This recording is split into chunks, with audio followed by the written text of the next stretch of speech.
কোরবানি করার ক্ষেত্রে অন্তরের নিয়তি যথেষ্ট, যে এই কোরবানিগুলি অমুক অমুকের পক্ষ থেকে হচ্ছে, এটুকু জেনে রাখা। আর ওরা যারা পয়সা দিয়েছে তাতে তাদের এটা নিয়ত রাখা যে এই পশুটা আমাদের পক্ষ থেকে হচ্ছে, যথেষ্ট এতটুকু।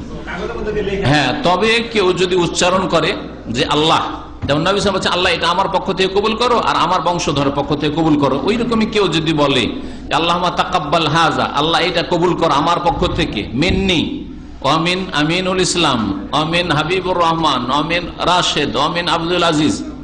হ্যাঁ, আর আরবি মন্ত্র পড়া জরুরি নেই। কেউ যদি মনে করে আরবিতে পড়তে হয় তো ভুল কথা। কেউ যদি বলে আল্লাহ এই কোরবানিটা কবুল করো আমার পক্ষ থেকে, আবুল বশিরের পক্ষ থেকে, আব্দুর রহমানের পক্ষ থেকে, আব্দুল খালেকের পক্ষ থেকে, আব্দুল মালিকের পক্ষ থেকে, যথেষ্ট। আর যদি এটা নাও বলে ইন্নামাল আমালু বিন্নিয়াত, তার নিয়তের স্থান হচ্ছে, আর এটা নিয়ত পড়াও নয়, শুধু কবুলের দোয়া করে যে আল্লাহ আমাদের এই অমুকের পক্ষ থেকে কবুল করো, এইরকম না করে যদি অন্তরে নিয়ত করে এটাই যথেষ্ট।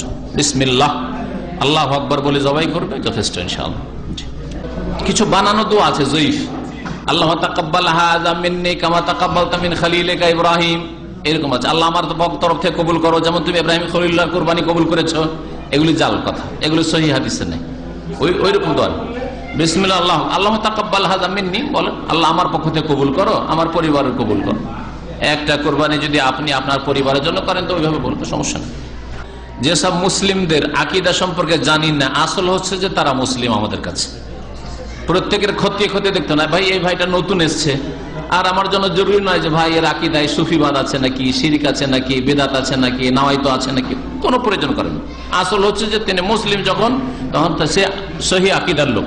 যতক্ষণ পর্যন্ত এর বিপরীতটা না জানতে পারো ততক্ষণ তার পিছনে নামাজ, তার সাথে যে মুসলিম হিসাবে।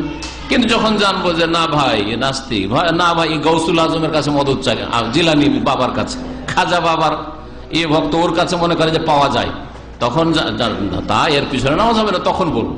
কিন্তু আসল হচ্ছে যে মুসলিম মানে সে মুওয়াহিদ, তাওহীদবাদী। কথা বুঝতে পেরেছেন? এই জন্য বাপদাদা পূর্বপুরুষ কি ছিল না ছিল জানি না, হতে পারে আপনার চাইতে ভালো ছিল। অনেক সময় হয় যে আপনার 5 পিঢ়ি ওপরে সহি আকীদার লোক ছিল, কিন্তু 2 পিঢ়ি ওপরে গিয়ে খারাপ হয়ে গেছে। আবার আপনি আপনার জমানায় এসে আলহামদুলিল্লাহ সহি দাওয়াত পেয়েছেন। বাস্তব ভারতের অনেক ওলামায়ে কেরাম আছেন, নওয়াব সিদ্দিক হাসান খান ভূপালীর জীবনীতে লিখেছেন যে উনি হুসাইন হাসান রাদিয়াল্লাহু তাআলা বংশের, মাঝখানে কয়েকশো বছর পর্যন্ত ওর বংশ শিয়া গুমরাহে থেকেছে, আর তারপরে আবার তিনি একবার পাক্কা সহি আকীদার আলেম। তো আল্লাহ যে কখন কাকে হেদায়েত করে দেয়, আবার কখন কাকে হেদায়েত থেকে দূরে সরিয়ে দেয়। হ্যাঁ, বদামলের কারণে ইলম শিখলো না, কোরআন এবং হাদিস চর্চা করলো না, যার ফলে নিজের আমলের অবশ্যই মানে রেজাল্ট সেটা। রব্বানা লা তুযিগ কুলুবানা বা'দা ইয হাদাইতানা, এই জন্য দোয়া করতে হবে। জরুরি নয় যে আপনি আছেন আপনার ছেলেমেয়েরা ওর উপর থাকবে, চেষ্টা করতে হবে। এই জন্য ইব্রাহিম আলাইহিস সালাম দোয়া করেছেন, আল্লাহ আমার ছেলেরা যাতে করে শিরকে আবার লিপ্ত না হয়। ওয়াজনুবনি ওয়া বানিয়া ওয়ান না'বুদাল আসনাম। পাখির বা মুরগির কুরবানি, মোরগের কুরবানি হবে না, এটা এই জন্য বলছি যে এইরকম কথা অনেকে বলে থাকে যে মুরগির কুরবানি হয় না, মুরগির কোন কুরবানি নেই। অভিশপ্ত হালালা নবী সাল্লাল্লাহু আলাইহি ওয়াসাল্লাম লানত করেছেন, যে হালালা করে আর করাই। হ্যাঁ, নবী সাল্লাল্লাহু আলাইহি ওয়াসাল্লাম ভাড়া করা পাঁঠা বলেছেন, কত নোংরা কাজ, আত্তাইসুল মুস্তাআর, ভাড়াইটা পাঁঠা বলেছেন। কথা বুঝতে পারছেন? জেনাকারী এরা। ওমর রাদিয়াল্লাহু তাআলা বলেছেন এইরকম কাজ যদি কেউ করে আর যদি ধরা পড়ে তো তাদের 2 জনকে আমি রজম করব জেনার শাস্তিতে।